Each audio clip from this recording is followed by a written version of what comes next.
It's the voice in the head that creates a large part of your unhappiness. And that's quite a realization.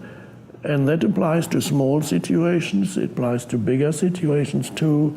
And some people live with a very critical and very negative voice in their head for years.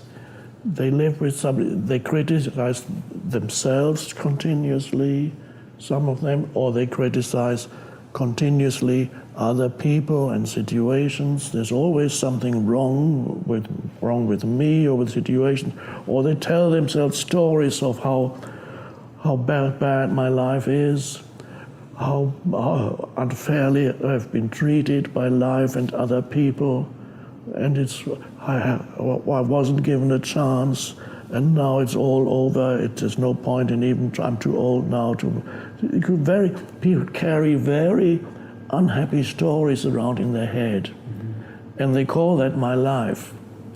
There are not that many people who are really happy with their lives. There are more people around who are unhappy with their lives.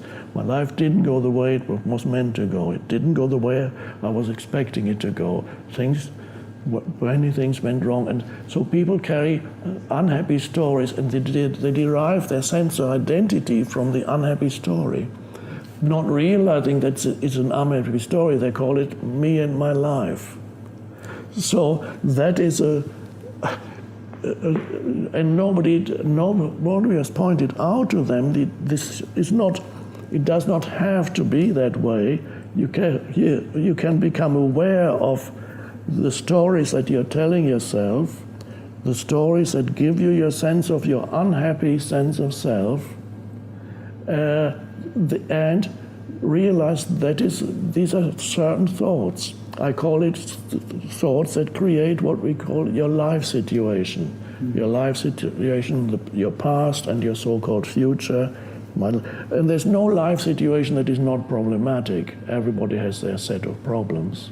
Mm-hmm. Every life situation has its difficulties and its problems. If it's not one thing, it's another. You cannot go through life without experiencing almost continuously problems, the word that I prefer is challenges. You cannot go through life without continuously experiencing challenges, either of interpersonal relationship challenges, close relationship challenges, health challenges, physical challenges, financial challenges, professional work challenges, living situation challenges. There's always something that goes wrong somewhere. So that's only to be expected.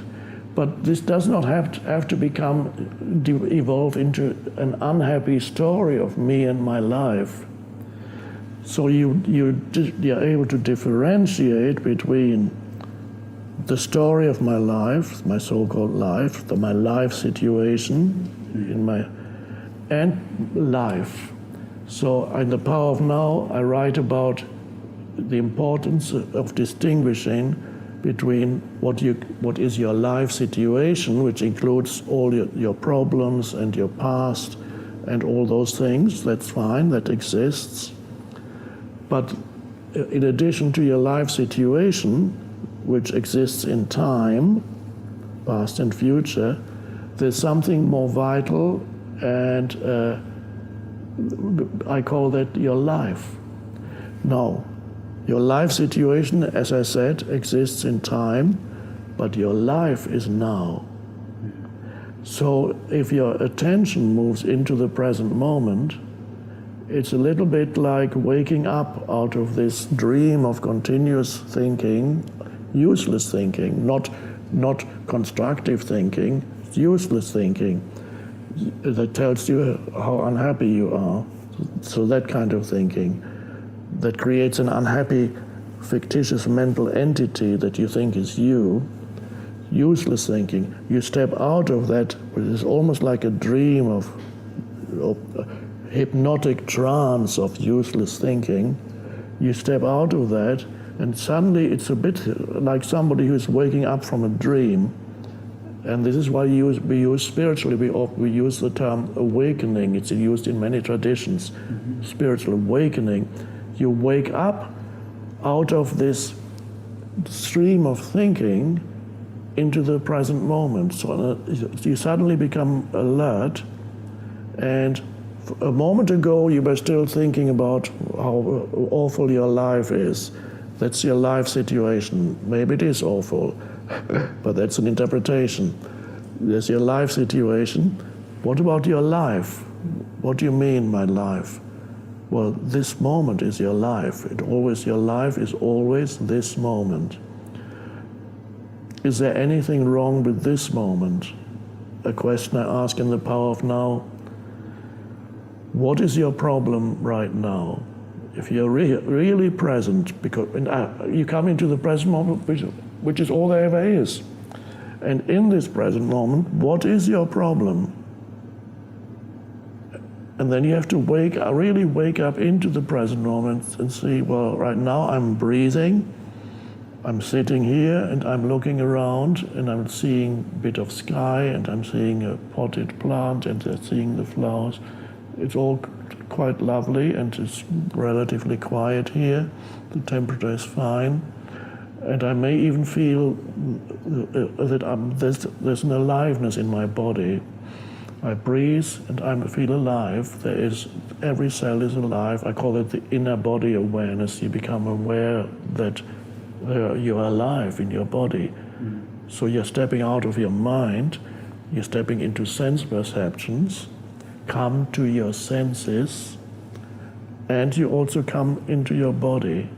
And then you're now in the present moment. That's your life. And yes, of course, you have to deal with the stuff in your life situation, but not be lost in it. You deal with it when the moment comes, when you're able to take action or do something, then you deal with it.